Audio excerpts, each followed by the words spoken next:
Good morning সবাইকে। আজকের ভিডিওটা সকাল সকাল শুরু করেছি।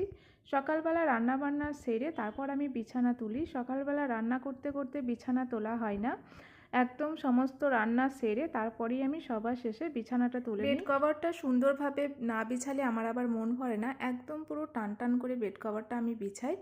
তারপর বালিশগুলো দিয়ে দিলাম। তারপরেই রান্নাঘর ঢুকে দেখি রান্নাঘরের এই অবস্থা হয়ে আছে।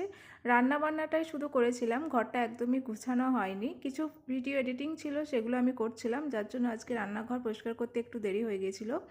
রান্নাঘরটা খুব তাড়াতাড়ির মধ্যে পরিষ্কার করে নিলাম। আজকে কাজ সারতে আমার অনেকটাই দেরি হয়ে গিয়েছিল। রান্নাঘরের জানলা আমি সবসময় বন্ধ রাখি, যতক্ষণ রান্না করি ততক্ষণ রান্নাঘরের জানলাটা আমার খোলা থাকে, তারপর বন্ধ করে দিই। বিড়াল এসে প্রচণ্ড পরিমাণে জ্বালাতন করছে এই দুদিন হলো। ভালো করে গ্যাসটা মুছে নিলাম। এরপর কিছু থালাবাটি আছে, কিছু না অনেকগুলোই থালাবাটি আছে। সকালে যেগুলোতে চা খেয়েছিলাম, আবার 10টায় যেগুলোতে খাবার খেয়েছিলাম, সবগুলোই একদম গাদা হয়ে আছে, কোনোটাই মাজা হয়নি। তাই একসঙ্গে মাজতে গিয়ে তো অনেকটা টাইম লাগবে।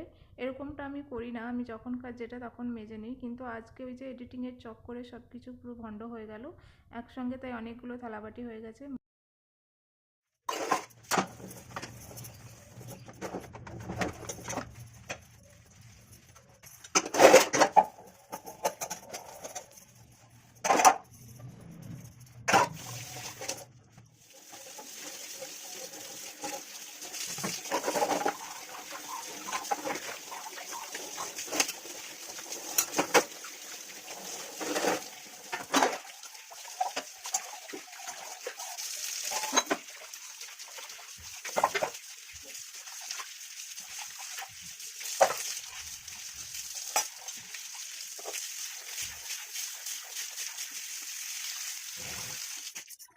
এখন যেহেতু অনেকটা ঠান্ডা পড়ে গেছে, তাই ঠান্ডা পানি একদমই খাওয়া যাচ্ছে না, তাই আমি পানিটা ফুটিয়ে একটা ফ্লাক্সের মধ্যে ভরে রাখি। আর এদিকে দুধওয়ালা দুধ দিয়ে গিয়েছিলো, সেই দুধটা ছেঁকে নিলাম। পানিটা ফুটে আসলেই আমি দুধটা চাপিয়ে গরম করে নেব।